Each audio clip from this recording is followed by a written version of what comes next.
Juízes, capítulo 7.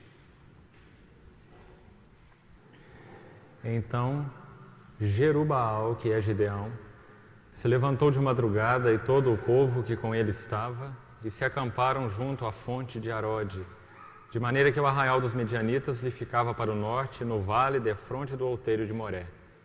Disse o Senhor a Gideão: é demais o povo que está contigo, para eu dar os medianitas em sua mão, a fim de que Israel se não glorie contra mim, dizendo: a minha própria mão me livrou. Apregou-a, pois, aos ouvidos do povo, dizendo: quem for tímido e medroso, volte, e retire-se da região montanhosa de Gileade. Então voltaram do povo 22.000, e 10.000 ficaram. Disse mais o Senhor a Gideão: ainda há povo demais. Faze-os descer às águas, e ali os provarei. Aquele de quem eu te disser, este irá contigo, este contigo irá. Porém, todo aquele de quem eu te disser, este não irá contigo, este não irá. Fez Gideão descer os homens às águas. Então o Senhor lhe disse: todo que lamber as águas com a língua como faz o cão, esse porás à parte, como também a todo aquele que se abaixar de joelhos a beber. Foi o número dos que lamberam levando a mão à boca 300 homens, e todo o restante do povo se abaixou de joelhos a beber as águas. Então disse o Senhor a Gideão: com estes 300 homens que lamberam as águas, eu vos livrarei, e entregarei os medianitas nas tuas mãos, pelo que a outra gente toda que se retire, cada um para o seu lugar. Versículo 16 ainda desse capítulo. Então repartiu os 300 homens em 3 companhias, e deu-lhes a cada um nas suas mãos trombetas e cântaros vazios, com tochas neles. E disse-lhes: olhai para mim e fazei como eu fizer. Chegando eu às imediações do arraial, como fizer eu, assim fareis. Quando eu tocar a trombeta e todos os que comigo estiverem, então vós também tocareis a vossa ao redor de todo o arraial, e direis: pelo Senhor e por Gideão. Chegou, pois, Gideão e os 100 homens que com ele iam às imediações do arraial, ao princípio da vigília média, havendo-se havia pouco trocado as guardas, e tocaram as trombetas e quebraram os cântaros que traziam nas mãos. Assim tocaram as 3 companhias as trombetas e despedaçaram os cântaros, e seguravam nas mãos esquerdas as tochas e nas mãos direitas as trombetas que tocavam. E exclamaram: espada pelo Senhor e por Gideão. E permaneceu cada um no seu lugar, ao redor do arraial, que todo se deitou a correr e a gritar e a fugir. Ao soar das 300 trombetas, o Senhor tornou a espada de um contra o outro, e isso em todo o arraial, que fugiu rumo de Zererá até Bet-sita, até ao termo de Abel-meolá, acima de Tabate. Capítulo 8 ainda, versículo 22, capítulo 8, versículo 22. Então os homens de Israel disseram a Gideão: domina sobre nós, assim tu como teu filho e o filho de teu filho, porque nos livraste do poder dos midianitas. Porém Gideão lhes disse: não dominarei sobre vós, nem tampouco meu filho dominará sobre vós. O Senhor vos dominará. Disse-lhes mais Gideão: um pedido vos farei, dai-me vós cada um as argolas do seu despojo, porque tinham argolas de ouro, pois eram ismaelitas. Disseram eles: de bom grado as daremos. E estenderam uma capa, e cada um deles deitou ali uma argola do seu despojo. O peso das argolas de ouro que pediu foi 1.700 ciclos de ouro, afora os ornamentos em forma de meia-lua, as arrecadas e as vestes de púrpura que traziam os reis dos medianitas, e afora os ornamentos que os camelos traziam ao pescoço. Desse peso fez Gideão uma estola sacerdotal, e a pôs na sua cidade em Ofra. E todo o Israel se prostituiu ali após dela, a qual veio a ser um laço a Gideão e a sua casa. Assim foram abatidos os midianitas diante dos filhos de Israel, e nunca mais levantaram a cabeça, e ficou a terra em paz durante 40 anos nos dias de Gideão.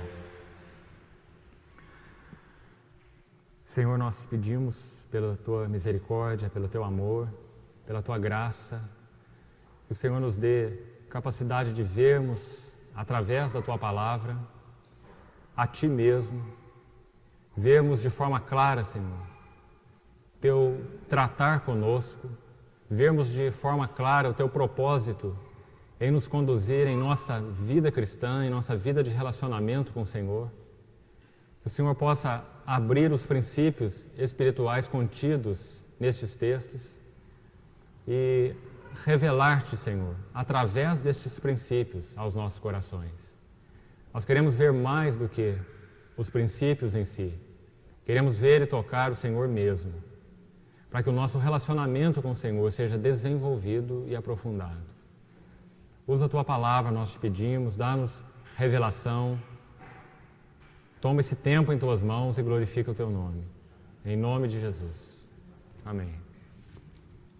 Irmãos, na reunião passada nós lemos o capítulo 6 do livro de Juízes, do versículo 1 até o versículo 11. E, em linhas gerais, nós compartilhamos com os irmãos dois princípios extraídos então desse texto. Primeiro, nós vimos que ele é um reflexo tremendo, por um lado, da vida da igreja cristã hoje em dia. Aquele primeiro princípio que nós compartilhamos. O povo estava na terra. A terra era deles, era a terra da sua herança. Mas a terra não estava neles.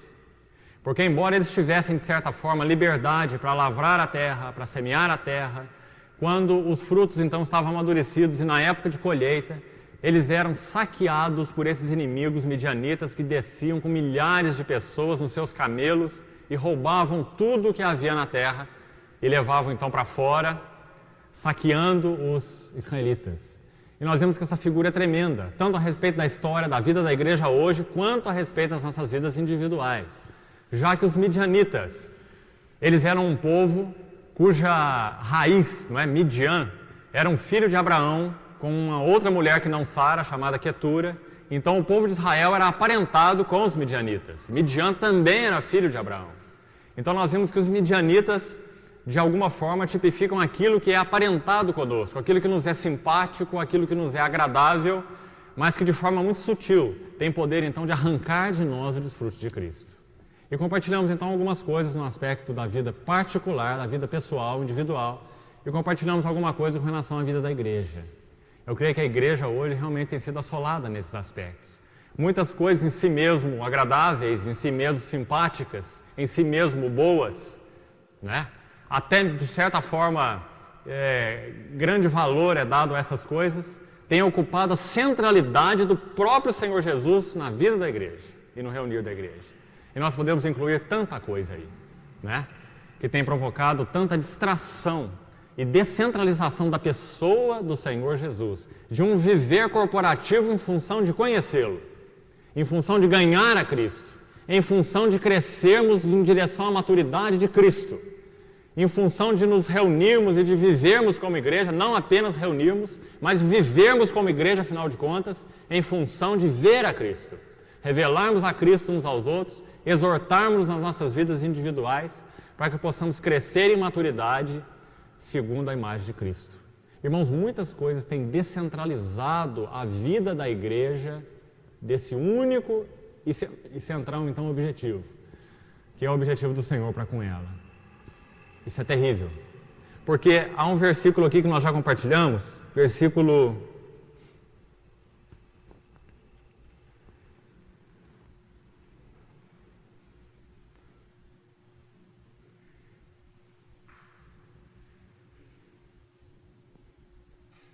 4.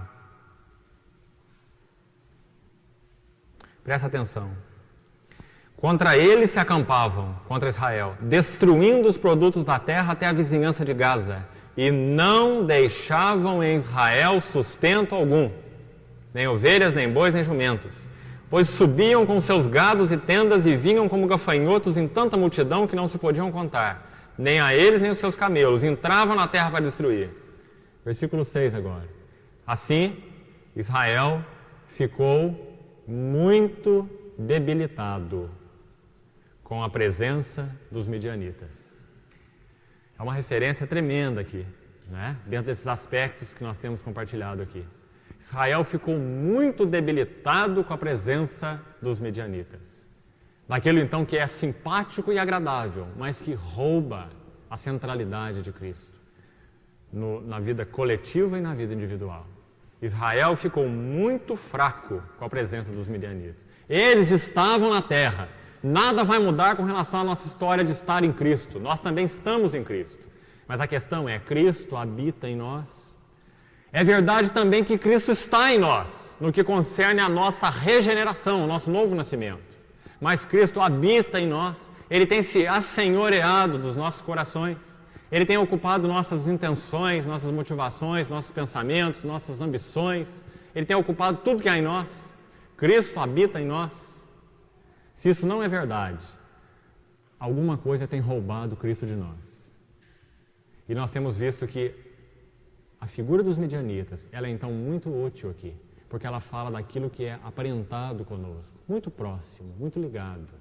Aquilo que nós temos então prazer, alegria de alguma forma, aquilo que de alguma forma nos satisfaz tanto, né? É tão simpático e tão agradável, mas nos rouba a centralidade de Cristo. Resultado, testemunho fraco.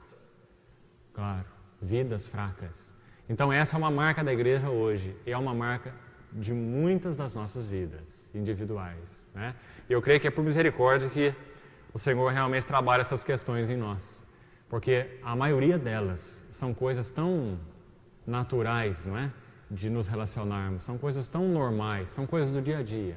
Mas se não houver uma sensibilidade espiritual para nós discernirmos o que nos rouba o deleite de Cristo, o que nos rouba ganhar a Cristo, o que distrai os nossos corações de Cristo, nós ficaremos muito debilitados com a presença dos midianitas nas nossas próprias vidas. Segundo princípio que eu compartilhei com os irmãos ainda na reunião passada. Versículo 11. Maravilhoso princípio. Finalzinho do versículo 11 diz que havia uma maneira de Gideão para colocar a salvo aquele produto da terra dos midianitas então. Gideão usou uma estratégia para colocar a salvo o produto da terra. Nós podemos dizer que em Gideão era verdade que ele estava na terra e a terra estava nele. Gideão estava se alimentando dos produtos da terra. Porque ele estabeleceu, ele discerniu uma estratégia para se guardar a palavra de Deus e não ser então saqueado. Quando os irmãos olham os primeiros versículos, os irmãos vão ver, versículo 2, por exemplo. Prevalecendo o domínio dos midianitas sobre Israel, fizeram estes para si, por causa dos midianitas, as covas que estão nos montes e as cavernas e as fortificações. Então, de alguma forma, eles usaram essas cavernas, essas covas e essas fortificações para esconder alguma coisa do produto da terra. Né? Alguma coisa pode ser guardada, sem dúvida, não só por Gideão, mas talvez por alguns mais do povo. Né? Preservando, então, aquele alimento do saque dos midianitas. Irmãos, a estratégia de Gideão e de alguns que provavelmente a utilizaram também, ela está exposta no versículo 11. Ela esconde um princípio espiritual muito lindo. Nós só podemos, em dias de fome, em dias de degradação, em dias em que o testemunho da igreja é fraco, em dias em que nós estamos muito debilitados pelas coisas tão agradáveis que têm nos distraído de Cristo, só tem uma maneira de nós colocarmos a salvo o deleite de Cristo. É malharmos o trigo no lagar. Malharmos o trigo em um lugar onde os midianitas não sabem e não alcançam. Espiritualmente falando, significa permitir que a palavra da cruz, o trabalho da cruz, leve-nos ao lagar. Permitirmos então que o trabalho da cruz, a palavra de Deus, a palavra viva e eficaz, clareada a nós individualmente e coletivamente pelo Espírito Santo, essa palavra vem então processar o trabalho da cruz nos nossos corações, o lagar, para que então o trigo possa ser guardado. Irmãos, em dias de testemunho fraco, em dias de vida fraca, a única maneira de nós guardarmos a palavra de Deus e de termos então Cristo habitando em nossos corações plenamente é permitir o avanço do trabalho da cruz. É não resistirmos ao que Deus nos tem falado. Não resistirmos à luz de Deus que tem vindo sobre nós. Não nos escondermos para fora do lagar, mas estarmos no lagar, que é uma figura da cruz no Velho Testamento. É estarmos no lagar, malhando o trigo, guardando a palavra de Deus, aquilo que Ele nos tem falado, em meio ao trabalho da cruz. Se o Senhor não arar as nossas vidas através do trabalho da cruz, nós não vamos reter o trigo, nós seremos saqueados. Esse princípio é muito importante. Deus tem conduzido a minha e a sua vida pelo deserto, pelo trabalho da cruz, mostrando-nos que importa que Ele cresça e que nós diminuamos. conduzido as nossas vidas a uma maior dependência dele, a uma visão maior dele e maior nossa, de quem nós somos. Esse é o trabalho da cruz. Deus tem se utilizado da sua palavra, das circunstâncias, das pessoas, ele tem trabalhado a cruz em nós. Agora, irmãos, o trabalho da cruz, ele requer uma resposta nossa. Nós podemos, de alguma maneira, resistir, endurecer a nossa cerviz diante do que Deus nos tem mostrado. É por isso que ele diz assim: se alguém quer vir após mim, a si mesmo se negue, tome a sua cruz. O sofrimento, as coisas que nos sobrevêm, elas não são em si mesmas a cruz. Nunca chame sofrimento de cruz, porque isso está errado, de acordo com a palavra de Deus. Sofrimento não é cruz. A forma como nós lidamos com o sofrimento é que determina se nós estamos abertos ao trabalho da cruz. Porque se sofrimento fosse cruz, todas aquelas pessoas que sofrem seriam pessoas maduras em Deus. Mas isso não é verdade. Tem pessoas que sofrem por toda uma vida e continuam infantis em Deus e até mesmo amargas contra Ele por causa de tanto sofrimento. Não é? Reclamando da injustiça de Deus, reclamando dos irmãos, reclamando de tudo, não é? E não deixando então que Deus exponha seus próprios corações na sua presença. Então o sofrimento não amadurece ninguém.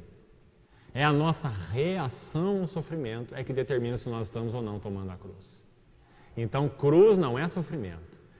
O trabalho da cruz gera sofrimento, mas sofrimento não é cruz. Se nós não soubermos lidar com o sofrimento, com o que tem vindo sobre nós, abertos a Deus para que Ele nos fale dele e de nós, quem Ele é e quem nós somos, como Ele fez com Jó, então nós não passaremos pelo trabalho da cruz. O sofrimento de nada valerá, senão para endurecer mais ainda os nossos corações. Então, irmãos, esse é um princípio importante. O trabalho da cruz, tipificado aqui pelo lagar, ele então predispõe, digamos que ele abre brechas no nosso coração, porque é isso que ele faz. Através do trabalho da cruz, Deus ara, ele passa o arado nos nossos corações, para que a palavra seja então semeada. Nós só guardamos a palavra de Deus pelo trabalho da cruz. Os irmãos se lembram de Jó, eu já citei. Ele só pôde crescer a maturidade na sua história com Deus. Não foi porque ele sofreu, mas foi porque ele sofreu e ouviu a palavra de Deus. Os primeiros capítulos, só sofrimento. No final do processo, Deus, do meio do redemoinho, começou a falar com Jó. Não é? Nós já estudamos o livro de Jó.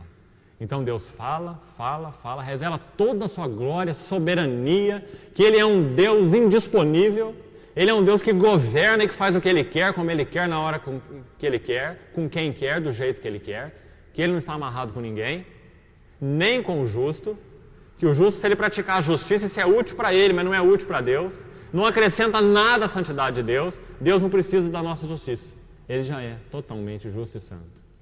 Jó não entendia assim. Jó entendia que o fato dele ser um homem bom, que amava a Deus, que caminhava com Deus, amarrava Deus com ele. E quando ele começou a sofrer, ele começou a questionar quem era Deus. Mas se eu sou tão justo, mas se eu sou isso, mas se eu sou isso, mas se eu faço aquilo, mas se eu faço aquilo, por que eu estou sofrendo?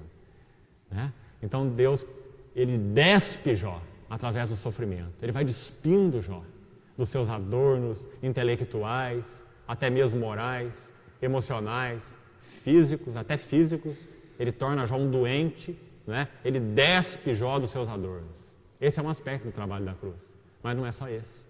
Porque o trabalho da cruz não é só sofrimento. O trabalho da cruz é sofrimento, mais a palavra de Deus. Se Deus não falar conosco na nossa história pessoal, só o sofrimento não adianta. Né? Então, malhar o trigo no lagar fala da palavra de Deus guardada mediante o trabalho da cruz.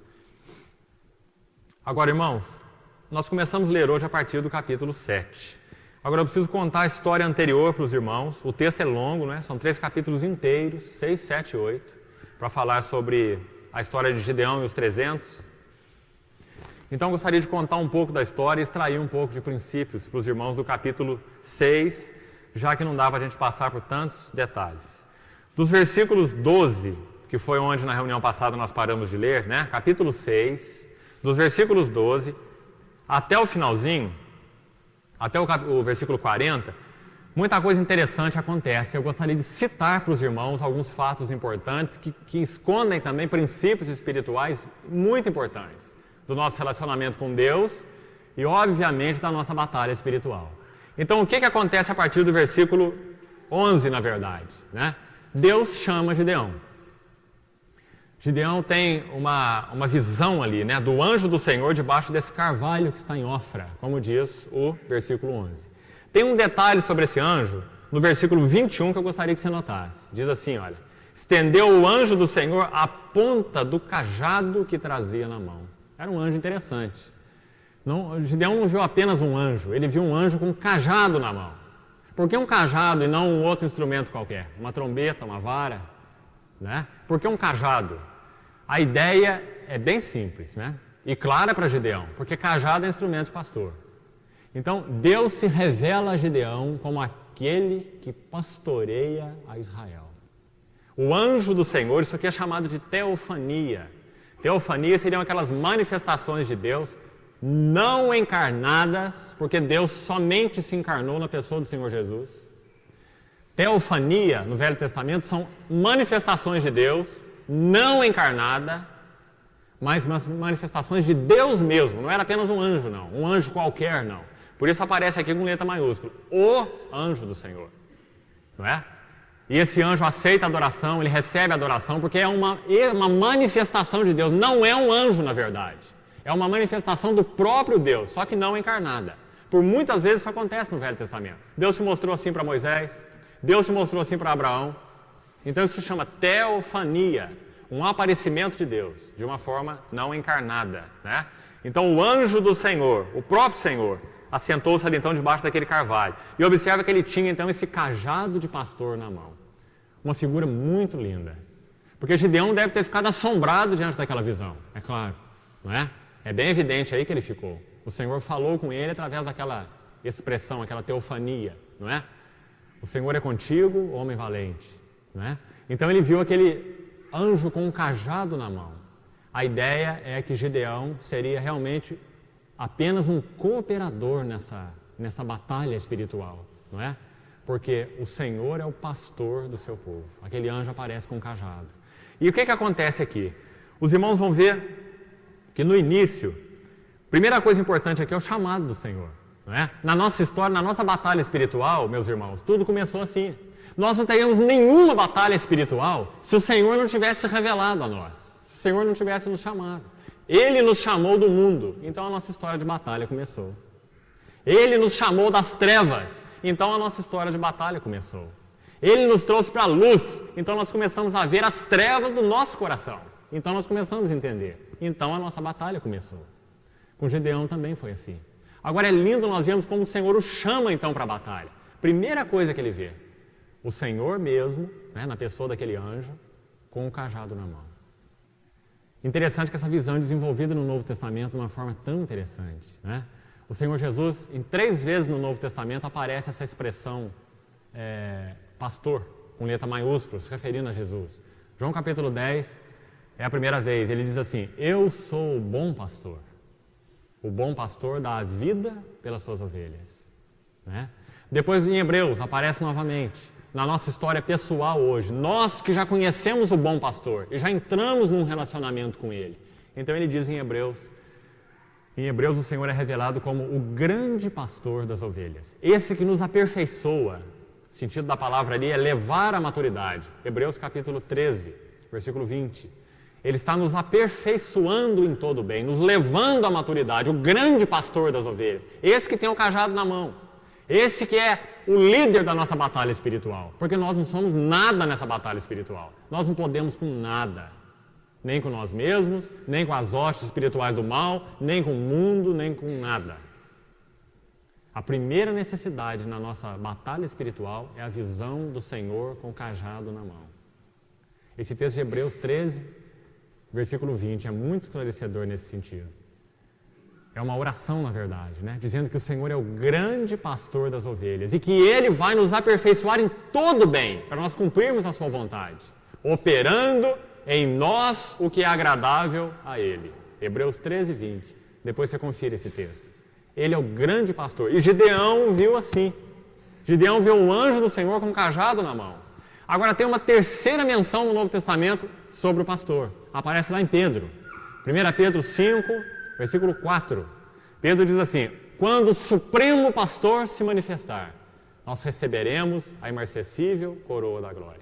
Então nós temos 3 menções se referindo a 3 tempos da nossa eterna salvação.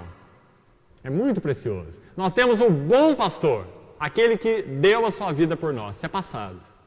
Ele nos regenerou, ele nos salvou, ele habita no nosso espírito. Ele é o bom pastor que já se entregou. Mas ele não é só o bom pastor que já se entregou e que nos regenerou. Ele é o grande pastor. O grande pastor que hoje está fazendo o quê? Hebreus 13, 20. Ele está nos aperfeiçoando, conduzindo à maturidade, aperfeiçoando em todo o bem. Para quê? Para cumprirmos a sua vontade. Como é que ele faz isso? Operando em nós o que é agradável diante dele. É o que está escrito aí no texto. E aonde que isso vai? Para onde que isso vai nos conduzir? Logo que o Supremo Pastor se manifestar, recebereis a imarcessível coroa da glória. Para onde que isso vai nos conduzir? Para a herança. Para onde que o grande pastor de hoje, que tem nos amadurecido, aperfeiçoado em todo o bem, para onde que ele vai nos conduzir? Para o reino.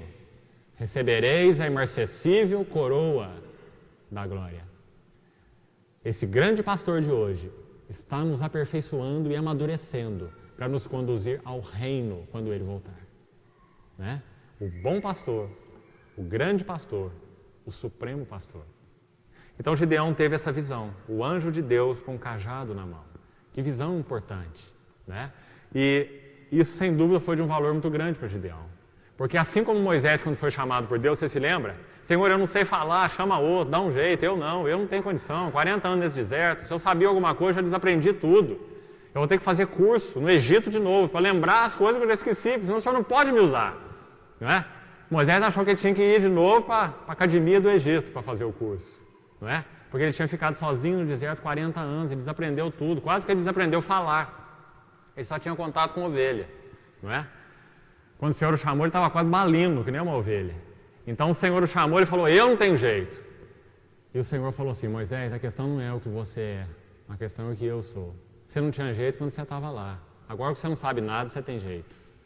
Não é? Para eu te usar, você tem que saber nada. Né? Então o Senhor chama Moisés e Moisés é todo resistente. A mesma coisa com Gideão. Ele fala assim no versículo 13, Senhor, versículo 15, né? Ai, Senhor meu, com que livrarei a Israel? Minha família é a mais pobre em Manassés, eu sou o menor na casa do meu pai. Eu. Não é? Então o Senhor diz assim, já que eu estou contigo. Ele muda o eu de foco aí. Não é? Gideão está falando, eu sou fraco, eu sou pobre, eu sou o menor da família. O Senhor fala, não é você, Gideão, sou eu. Ele está dizendo, já que eu, o Senhor, estou contigo, ferirás os midianitas. Outra visão crucial na batalha espiritual. Irmão, não sou eu, não é você. Nós não podemos nada, ainda mais contra midianitas. Midianitas são aquelas coisas que nós amamos. Midianitas são aquelas coisas que nos dão prazer. Midianitas são aquelas coisas que estão aparentadas conosco. Midianitas são coisas que nos promovem satisfação. Nós nunca poderíamos contra os midianitas. A não ser que o Senhor pelejasse por nós. A não ser que Ele revelasse o real valor das coisas. A não ser que Ele nos desse um ponto de vista celestial a respeito das coisas. Para que então, através do trabalho da cruz, Ele fosse lidando com os midianitas na nossa vida e reconduzindo o nosso coração para Ele. Nós não poderíamos com Ele. Nós seríamos enrolados pelos midianitas e saqueados, né? Mas graças ao Senhor, a batalha é dele, né? Já que eu sou contigo, ferirás os midianitas. Na minha e na sua vida, nós feriremos aquilo que tem descentralizado Cristo de nossas vidas. Nós poderemos ferir aquilo que nos é simpático. Nós poderemos ferir aquilo que nos é agradável e colocá-lo no lugar certo nas nossas vidas, né? Por meio do Senhor. Então, versículo 17 em diante, a gente não vai ler, só contar a história. Gideão ainda está muito duvidoso, muito incrédulo diante disso tudo. Irmãos, o que brilha a partir do versículo 17 é a condescendência de Deus. Como Deus é maravilhoso. Gideão diz assim, olha, eu ainda estou em dúvida. Em outras palavras, é isso que ele fala. Né? Então, fica firme aí, não vai embora não. Né? Que eu vou preparar uma oferta com a qual se adora a Deus. Os irmãos foram ver o que ele fez, tomando o éfa de farinha, a carne que ele pôs num cesto e tudo mais. os irmãos vão ver que ele oferece uma oferta, não é da cabeça dele, ele oferece segundo a lei. Era a oferta designada por Deus para ser oferecida a Deus. Então observe que ele reconhece no anjo não um anjo, mas ele reconhece no anjo Deus. Então ele vai fazer uma oferta segundo a lei, que só era permitida de ser oferecida para Deus, lá no tabernáculo. Então Gideão vai lá, prepara uma oferta e ele traz. Ele quer saber se aquela pessoa que está com ele é Deus. Né? Então ele traz uma oferta, ele oferece aquela oferta, então aquele anjo toca com a ponta do cajado. É interessante a maneira também. Né? Ele toca com a ponta do cajado aquela oferta, e aquela oferta se consome. Gideão então tem um sinal. Né? Aquela oferta ela pega fogo ali sobre a penha, né? E o Senhor queima aquela oferta. Isso, na visão do Velho Testamento, os irmãos sabem, significa então que Deus teve prazer naquele sacrifício. Aquilo foi aceito diante de Deus, não é? Então ele dá esse sinal, digamos assim, para Gideão. O Senhor está lidando aqui com Gideão. Ele aparece a Gideão, ele convence Gideão de que ele é o Senhor, ele que tinha chamado. A partir do versículo 25, Gideão vai começar a agir. E aqui a gente recolhe então alguns princípios interessantes na nossa batalha espiritual. O que acontece a partir do versículo 25 até o versículo 40? O Senhor diz a Gideão que ele deveria começar, presta atenção na importância, meus irmãos, que Gideão deveria começar a batalha não pelos midianitas, né? Pelos inimigos de fora propriamente. Ele deveria começar a batalha pelos de dentro. Então olha como o Senhor orienta Gideão. Ele orienta Gideão, versículo 25. Toma um boi que pertence a teu pai, a saber, o segundo boi de 7 anos, e derruba o altar de Baal. O povo estava afligido pelos midianitas? Estava. Os midianitas eram aqueles parentes do povo de Israel? Eram. Agora, olha que coisa interessante. Como se não bastasse a presença dos midianitas. Queria que os irmãos olhassem os dois lados. Por um lado, essas duas coisas se correspondem, espiritualmente falando. Presta atenção. Quando eles olhavam para os midianitas, eles iam, são parentes, são os filhos de Abraão. Tipifica então na nossa vida espiritual o que me é simpático, o que me é agradável. Eu nunca vou olhar para aquilo e vou falar assim, é um ídolo. Eu sempre vou olhar para aquilo e vou falar assim, é tão gostoso, me faz tão bem. Ah, eu amo tanto, eu quero tanto, acho que eu nem sei mais viver sem isso. Não é? É assim que nós falamos com os midianitas. Enquanto eles roubam-nos o desfrute de Cristo. Né? Só isso que eles fazem. Eles roubam-nos Cristo. E nós olhamos para eles e falamos assim, eu não posso viver sem você. Você é o meu deleite, você é a minha satisfação. Agora, compara as duas coisas aqui. Os midianitas tipificam então o que é simpático e agradável. Agora, o povo não estava só afligido pelos midianitas. O que eles tinham dentro deles? Um altar de Baal. Agora fica claro. Agora você pega uma visão do mesmo inimigo por dois lados. Aqueles que por um lado pareciam simpáticos e agradáveis, na verdade, eles são Baal. O Senhor trouxe aqueles inimigos a eles para que eles fossem julgados pela sua idolatria. Então, nós podemos dizer, usando uma linguagem da nossa vida cristã com relação a isso. Irmãos, tudo aquilo que nos tira o deleite de Cristo, por mais simpático, agradável e bonito que pareça, é Baal. É um altar de Baal.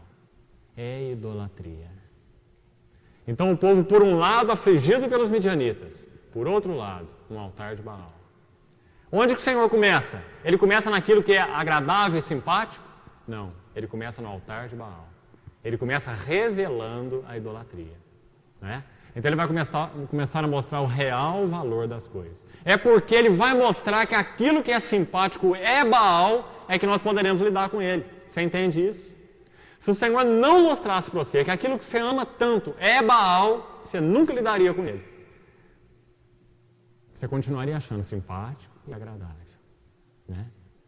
Mas o Senhor vai mostrar, é Baal. Foi o que ele fez com Gideão. Ele trata com Gideão, ele revela-se a Gideão, ele chama Gideão, e a primeira coisa, Gideão, derruba o altar de Baal. Agora uma coisa, sabe quem que era o gerente de Baal no pedaço aqui? Era o pai de Gideão. O pai de Gideão era o dono do templo aqui. O pai de Gideão era quem cuidava desse templo, desse altar, desses serviços a esse Deus Baal. É muito clara a narrativa do texto. Se os irmãos observarem, versículo 28, 31. Joás disse a todos que se puseram contra ele. Joás é o pai de Gideão, tá certo? Joás disse a todos que se puseram contra ele, contra Gideão, porque eles descobriram ali que foi Gideão que arrebentou o altar de Baal, destruiu o altar todo, levantou um altar ao Senhor, sacrificou o boi no altar, o boi que era do pai dele, né? Então Joás disse a todos que se puseram contra eles, queriam matar Gideão por causa disso, né? Apedrejar Gideão porque ele destruiu o templo idólatra a Baal ali, no meio deles. Então o pai dele disse assim: contendereis vós por Baal, livrá-lo-eis vós, qualquer que por ele contender, ainda essa manhã será morto, se é Deus que por si mesmo contenda, pois derribaram o seu altar. O pai de Gideão age com tanta autoridade, né? Quem contender por Baal hoje aqui vai ser morto, porque ele é o gerente do culto idólatra ali. Segundo a narrativa do original, isso fica muito claro, né? E mesmo aqui, se os irmãos verem, os irmãos vão perceber. O pai de Gideão era quem cuidava do serviço a Baal. Agora, de alguma forma, a gente percebe que nessa atitude de Gideão, o próprio Senhor fala ao coração do pai de Gideão. Ele não permite que os outros venham e se oponham ao seu filho e matem o seu filho, não é? Ele diz: não, meu filho derrubou o altar. Agora, é uma boa oportunidade para a gente provar se Baal é Deus. Se ele for Deus, ele que cuide de Gideão, ninguém precisa contender por ele, que se ele for Deus, ele é suficiente, né? Então, o Senhor começa a lançar luz no pai de Gideão a respeito de quem é Baal. Então é um princípio interessante. O Senhor começou uma purificação interna primeiro, para depois lidar com os midianitas, né? Então os irmãos estão vendo que isso se corresponde, não é muito claro. Por que o Senhor não foi direto nos midianitas? Lidar com os midianitas, porque os midianitas é que oprimiam, né? Se nós perguntássemos assim, quem que está oprimindo Israel? Os midianitas ou Baal? Qual que é a nossa resposta? Os midianitas. Mas você está vendo que não é a resposta de Deus? Você está vendo? A resposta de Deus é: quem está oprimindo o povo de Deus é Baal. E eu estou usando os midianitas para revelar a idolatria deles. Olha como isso é importante, irmãos. Deus utilizando aquilo que é tão agradável e simpático para nós, para mostrar o verdadeiro caráter daquilo. Se nos afasta de Cristo, é Baal. Não importa que é um Baal bonitinho, não importa que é um Baal gostoso, que é um Baal formoso, é Baal. Então o Senhor revela a real natureza, para que então Ele possa lidar com os inimigos. É assim que Ele faz em nossas vidas. Esse é um princípio, então, importante aqui, a relação dos midianitas com Baal. Primeiro Deus lida com Baal, depois com os midianitas. A natureza é a mesma, né? Agora, umas questões envolvidas aí nessa narrativa do versículo 25 até o versículo 40. Primeiro, então, Gideão purifica a sua cidade. Primeiro, purificação interior. Sua própria história, sua própria família, seu pai, seu contexto, não é? Deus sempre age do menor para o maior. Deus sempre age do centro para a periferia. Sempre do interior para o exterior. Sempre. Então Deus sempre caminha dessa forma, de dentro para fora. Então ele começa a lidar com Gideão, pai de Gideão, família de Gideão, para que ele então possa lidar com o povo de Israel. Né? Outro princípio aqui, versículo, localizar para os irmãos, versículo 27. Então Gideão tomou 10 homens dentre os seus servos. Também é algo que a gente não pode passar por cima. Esse 10 homens, 10 na Bíblia significa pleno testemunho. 10 fala da natureza coletiva do povo de Deus. Gideão não fez uma obra sozinho. Ele tomou 10 homens. Fala da natureza coletiva do povo de Deus. Muito interessante também. Fala que na nossa batalha espiritual, o Senhor sempre há de levantar companheiros conosco. Nunca estaremos sozinhos no combate espiritual. Irmãos, isso não é bom? Não é bom quando você compartilha com o irmão uma luta, uma dificuldade, uma tentação, um problema da sua vida interior qualquer, e você encontra um respaldo na vida do irmão, e você sabe que ele sabe o que você está falando, que ele já leu nessa cartilha, que o arado do Senhor já trilhou nas costas dele nessa mesma questão. Não é bom? Não te faz bem? não é importante? Graças a Deus, porque esse 10, ele está presente na história da igreja. 10 homens. Fala da natureza coletiva do povo de Deus. Nós não falamos grego um para o outro, não. Nós podemos nos exortar, nos ensinar, nos admoestar em amor. Por quê? Porque a nossa batalha espiritual é uma só. Porque os nossos inimigos são os mesmos. E porque o nosso Senhor é o mesmo. Ele pode se apresentar com roupas diferentes, os nossos inimigos, mas eles são os mesmos. Sempre os mesmos. Aqui nós estamos vendo em 5 faces, não é? O mundo, a carne, as cobiças e paixões, o que nos é agradável e simpático e tira o deleite de Cristo. E por último, quando a gente chegar na história de Sansão, nós vamos ver o eu, os filisteus. Então são sempre esses inimigos, só que eles se manifestam de forma diferente, né? Porque nós somos diferentes, mas em tese são os mesmos. Então esse 10 aqui é importante, né? Fala da natureza coletiva do povo de Deus. Outra questão, versículo 34. Então, presta atenção nesse então. Então o Espírito do Senhor revestiu Gideão, não antes.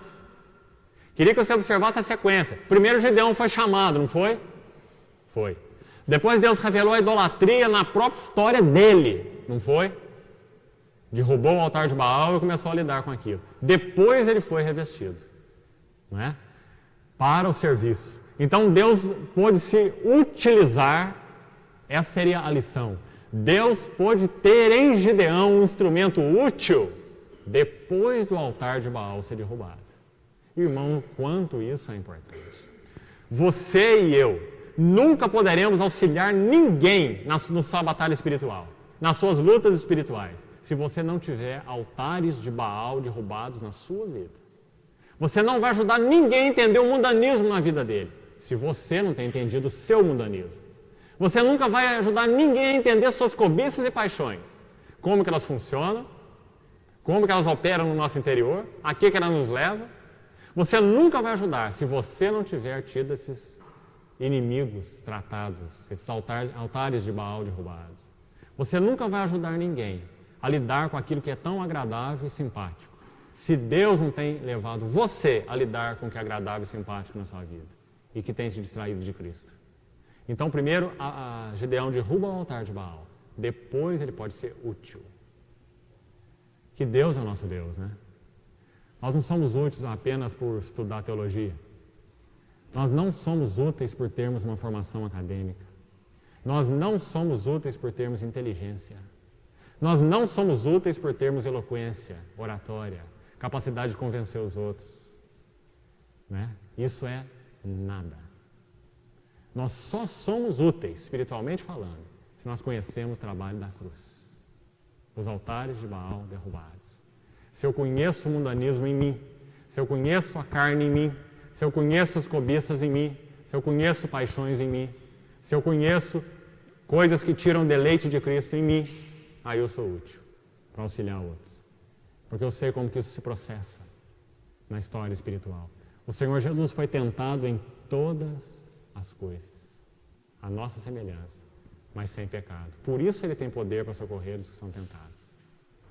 De alguma maneira, mesmo sendo um homem absolutamente santo e perfeito, de alguma maneira inexplicável, ele foi tentado em todas as coisas, literalmente. Tentado em pensamentos, tentado dentro dele, fora dele, acima dele, né? Pelos próprios inimigos espirituais, ele foi tentado de tudo quanto é jeito e de tudo quanto é forma. Então ele conhece a natureza humana, ele pode se compadecer. A nossa história com os outros é a mesma coisa. Não adianta ficar pregando, ensinando, falando o que você ouviu dos outros, passando princípios espirituais maravilhosos que você ouviu de outros para outros. Você vai ser só um intermediário inútil, porque aquelas verdades não trabalharam na sua própria vida. Então, esse é o princípio do versículo 34. Então, o Espírito do Senhor revestiu a Gideão. E só então. Agora, a partir do capítulo 7, o texto que nós lemos, nós temos várias passagens aqui do capítulo 7, eu queria então contar de novo a história para os irmãos e selecionar mais uns princípios. A gente ainda tem 15 minutos, vamos usar todo o tempo. A história é a seguinte. A partir do capítulo 7, os irmãos veem que Gideão então é chamado para a batalha, né? Jerubaal, que é Gideão, se levantou de madrugada e ele vai se preparar para a batalha. Agora olha alguma coisa junto comigo. Versículo 3. Finalzinho do versículo 3. Então voltaram do povo, depois que Gideão faz aquele primeiro teste, né? Quem for tímido e medroso, volte. Então voltaram do povo 22.000. E quantos que ficaram? 10.000. Total, 32.000.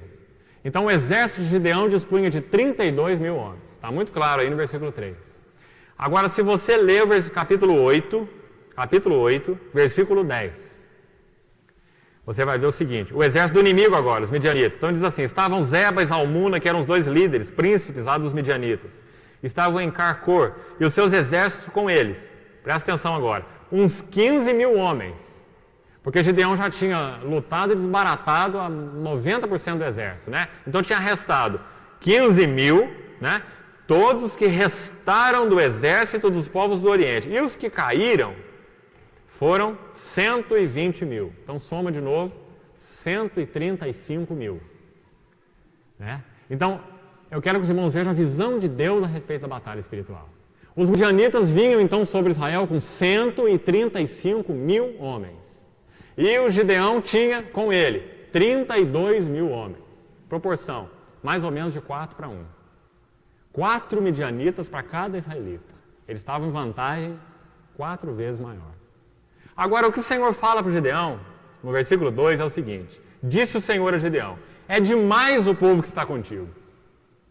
Irmãos, do ponto de vista de Deus é muito impressionante. Né? Mas é demais como? Você tinha 4-1, eles já estavam perdendo de 4-1. Não é? E o Senhor fala assim: mas é gente demais, são 35.000. Né? Agora eu queria que você notasse o princípio que está embutido aqui, que também é claro. É demais o povo que está contigo, para eu dar os midianitas na sua mão. Para eu dar. Eu dar. Você lembra que Gideão viu aquele anjo com um cajado na mão, não é? E quando o Senhor o chamou, pouco antes desse versículo, não é? Quando o Senhor o chamou, Gideão fala: eu sou o menor, minha família é a mais pobre de Manassés, aquela história toda. Ele fala assim: Gideão, eu sou contigo, ferirás os midianitas como se fosse um homem. Usando a linguagem, então, que nós estamos utilizando aqui da nossa vida cristã. O Senhor vai revelar para você tudo aquilo que tem tirado de você o deleite de Cristo, por mais agradável que seja. E você vai ter nele, no Senhor, a capacidade de ferir esses midianitas. Mas, precisa ficar claro para você e para mim, que é Ele, o Senhor. Em que sentido? Irmãos, nós temos uma tendência religiosa incurável nas nossas vidas. Nós nascemos religiosos, desde o berço. Toda a nossa história é uma história de busca de Deus de alguma forma. Não é? Não o Deus vivo e verdadeiro. Nós saímos catando tudo que chama Deus com letra minúscula e tentando satisfazer o desejo do nosso coração. O homem é religioso desde que ele nasce. Ele quer alguma coisa grande que satisfaça seu coração e ele sai buscando e tentando achar onde está isso. Quando nós nos convertemos, nós tendemos a lidar com Deus da mesma forma. Ele nos salvou. Que bom, Senhor, o Senhor me salvou. O Senhor me tirou das trevas para a luz, eu sou teu, te agradeço. Agora, basta que o Senhor fique firme aí, que eu vou desenvolver a minha vida cristã. Eu vou pelejar contra isso, contra os midianitas, contra o Moabe, contra o Jabim, eu vou derrotar todo mundo. Isso vai ser moleza, não é? E nós achamos que o Senhor nos salvou e já fez muito. Desenvolver a vida cristã é com a gente mesmo. Nós damos conta. Então o Senhor vai mostrar para nós que a natureza da vida cristã é: Cristo vive em mim. Agora, irmãos, como isso dói? Porque o Senhor vai mostrar que a nossa vida cristã vai progredir do jeito que ela começou. Lembra como que ela começou? Ela começou com o Senhor te dizendo assim: meu filho, você não é nada. Você não pode fazer nada para a tua salvação. Eu já fiz naquela cruz. Então nós aceitamos essa história, Ele nos deu fé, cremos nele, a nossa história com Ele começou.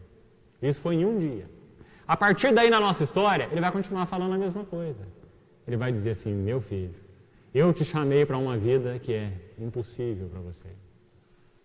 Você não pode lutar com as cobiças, você não pode lutar com as paixões, você não pode lutar com o mundanismo, você não pode lutar com a sua carne, você não pode lutar com tanta coisa sutil, enganosa e delicada que vai roubar Cristo de você. Você não pode. Mas já que eu sou contigo, ferirás os midianitas. Eu vou te dar a correta visão a respeito dessas coisas. O que o mundo é, Baal. O que a carne é, Baal. O que as cobiças e paixões são, Baal. O que é agradável e simpático é, Baal. O que o seu eu é, Baal.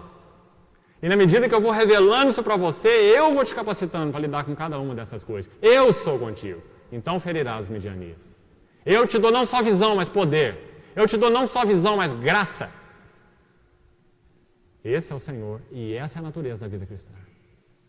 Desenvolvei a vossa salvação com temor e tremor, porque Deus efetua em vós, tanto querer como realizar. Então é isso que ele quer deixar claro. 4-1 na nossa visão já é uma perda muito grande. Mas o Senhor tem que ser muito mais reduzido. Porque se o Senhor de alguma forma permitisse que o povo lutasse daquele jeito, vai que eles dessem uma sorte muito grande e conseguissem ganhar dos midianitas. Né? Mesmo sendo 4-1. Eles iam se gloriar da sua vitória. Irmãos, mas a natureza da vida cristã é de tal forma que quando a batalha espiritual, a natureza da batalha espiritual é genuína, sempre Cristo é glorificado. É por isso que o crescimento espiritual nunca nos leva à soberba. Sempre nós vamos ver que é Cristo, é Cristo, é Cristo. Quando nós passamos pelas nossas lutas, nós vamos ver, é a paciência de Cristo. É a perseverança de Cristo, não é a minha. É o amor de Cristo, não é o meu. Eu estou tentando amar essa pessoa, não consigo amar. Não tem jeito de eu amar.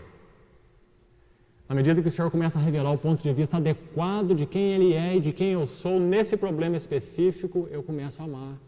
Mas eu vou ver que não é o meu amor. É o amor de Cristo. Eu tenho lutado com mau humor na minha vida por anos. Eu sou uma pessoa tão irritadiça, ninguém pode me tocar que eu já arrepio, eu não consigo conviver, eu não consigo relacionar, está tudo tão complicado. O Senhor começa a mostrar a real natureza dele e a real natureza nossa.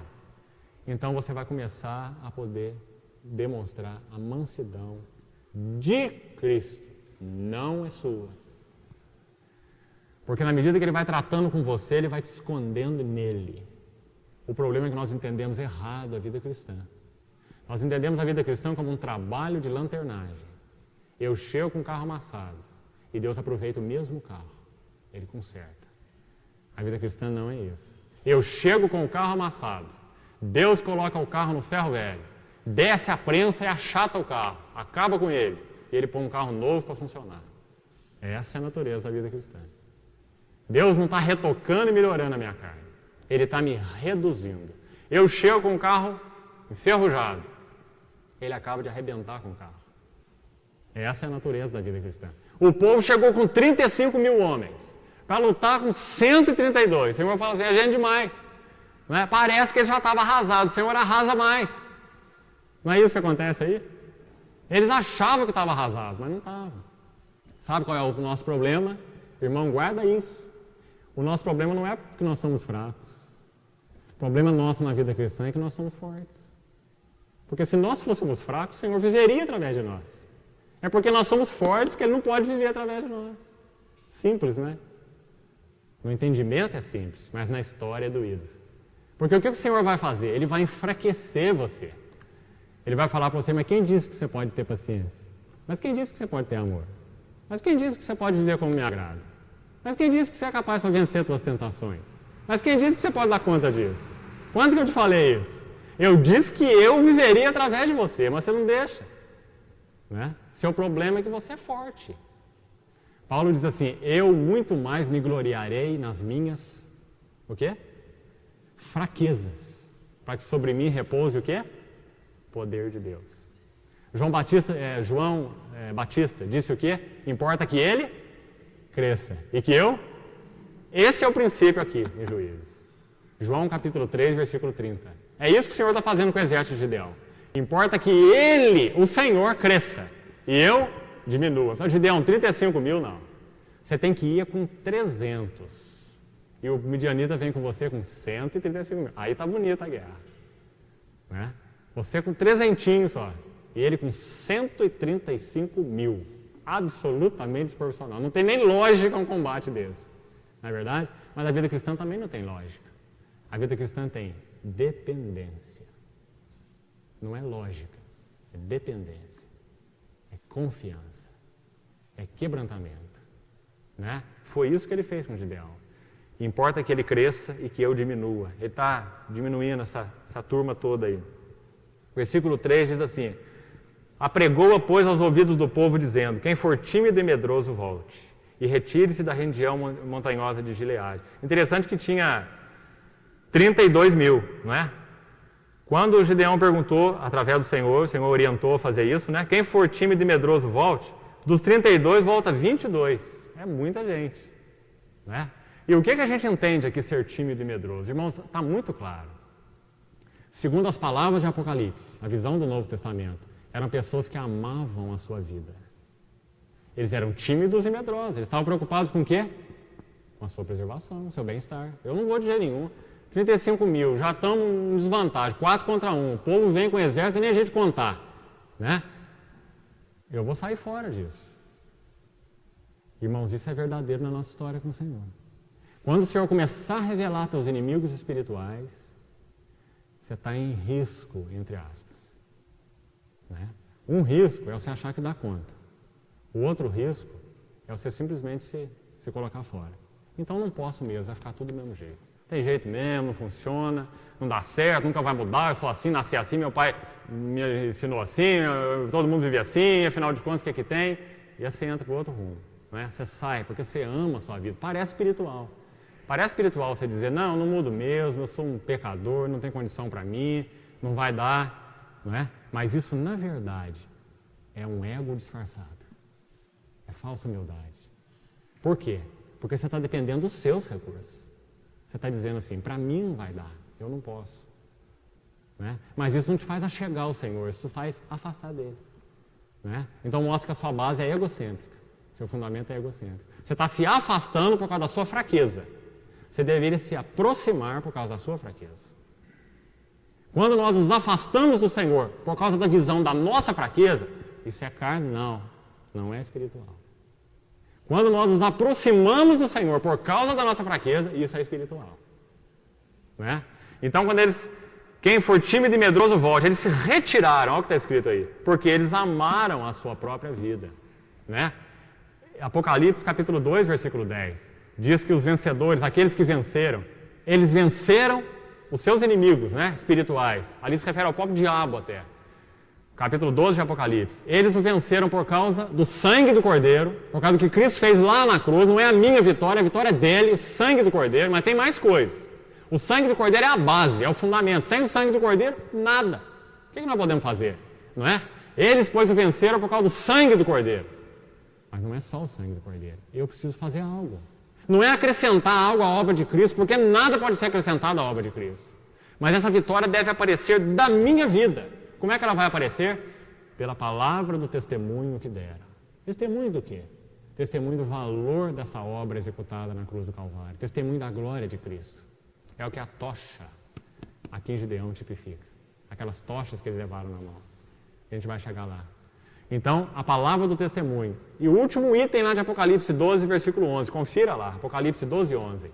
E mesmo em face da morte, não amaram suas próprias vidas. Irmãos, na batalha espiritual você não pode se amar. Se você se amar, você já perdeu. Essa é a lição aqui desses 22 mil que voltaram. Se você se amar, você já perdeu. 22 mil voltaram. Qual a visão que nós devemos ter na batalha espiritual? A nossa oração deve ser, Senhor, mata a minha vida independente da alma. Mata a minha vida independente, porque ela é independente. Ela tem seus gozos, deleites, prazeres, intenções, caminhos. Eu tenho tudo dentro de mim. Não preciso nem do Senhor. Mata essa vida independente. Se nós amarmos a vida independente da alma, nós não estamos habilitados para o combate espiritual. Agora, quando nós falamos isso para o Senhor, continua tudo dentro de nós. O Senhor não faz uma operação miraculosa e arranca tudo, não. Esquece isso. Continua tudo dentro de você. A carne vai ser carne até o Senhor voltar. Mas, quando você começa a pedir para Ele matar a tua vida independente da alma, Ele começa a responder a oração segundo a sua maneira. Ele começa a conduzir você através da sua palavra, revelação da sua palavra, através de relacionamentos com pessoas, para mostrar que tipo de vida independente você tem. O que é essa vida independente que você está pedindo para Ele matar? Ele vai te mostrar. Uma vida autossatisfeita. Uma vida que tem seus próprios interesses, seus caminhos, suas ambições, seus alvos, seus prazeres. Ele vai começar a mostrar. E na medida que ele mostra, ele mata. Porque Deus não é torturador de almas. Tudo que ele nos convence e coloca na sua luz, ele está em processo de exterminação. Pode levar mais tempo ou menos tempo. Mas na medida que ele revelou, o processo já começou. É assim que Deus faz. Ele não brinca com as nossas almas. Né? Ele revela para salvação, para cura. Né? Então, o que ele vai fazendo nesse processo? Ele vai nos reduzindo. Sempre nos reduzindo, como ele está fazendo com o exército de Gedeão. Então, quem é medroso e tímido, volte. Isso significa amar a própria alma. Não tem jeito de combater no combate espiritual amando a mim mesmo. Né? Agora, no versículo 4, 22 mil voltaram. O povo ficou com 10 mil. Né? Disse mais o Senhor a Gedeão: ainda há povo demais. Faze-os descer as águas e ali te provarei. Aí vem aquele teste que vocês já conhecem. O Senhor diz assim: olha, Gedeão, leva esses 10 mil que restaram, já era 10 mil para 135 mil, mas ainda é muito. O Senhor tem que reduzir mais o povo. E guarda para você o motivo disso. Ele tem que reduzir a mim, tem que reduzir a você, para que no combate espiritual fique claro: não foi você que ganhou. Foi a vida poderosa de Jesus Cristo em você. Essa vida foi que ganhou. Tua mansidão não é tua, tua humildade não é tua, você não tem nada, você só tem soberba. Você só tem dureza.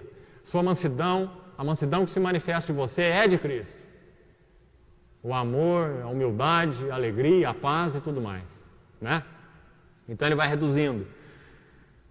10 mil. Ele faz o seguinte: manda o povo tomar água. É um teste muito interessante. Primeiro teste, então, aqueles que amaram sua própria alma, se retiraram do combate espiritual. Segundo teste, na beira do rio. Ele disse assim: Gedeão, só vai ficar com você aqueles que se agacharam na beira do rio, como faz o cachorro, e lamberem a água, levando sua boca lá na água, ou então pegar a água com a mão e colocar na boca. Esses vão ficar com você. Aqueles que tiraram as suas armaduras, para se ajoelhar na água e tomar água, porque era assim que os exércitos costumavam fazer, né? Eles tiravam suas armaduras, e normalmente alguns ficavam de vigia, para não ter problema, né? Então eles entravam dentro d'água, e ajoelhavam dentro d'água, e tomavam água, e quase que se banhavam ali. Não é? O Senhor falou: não, esses eu não quero. E o que ele quer nos ensinar aqui? Ele quer nos ensinar o seguinte: na batalha espiritual, nós nunca podemos nos desfazer da armadura de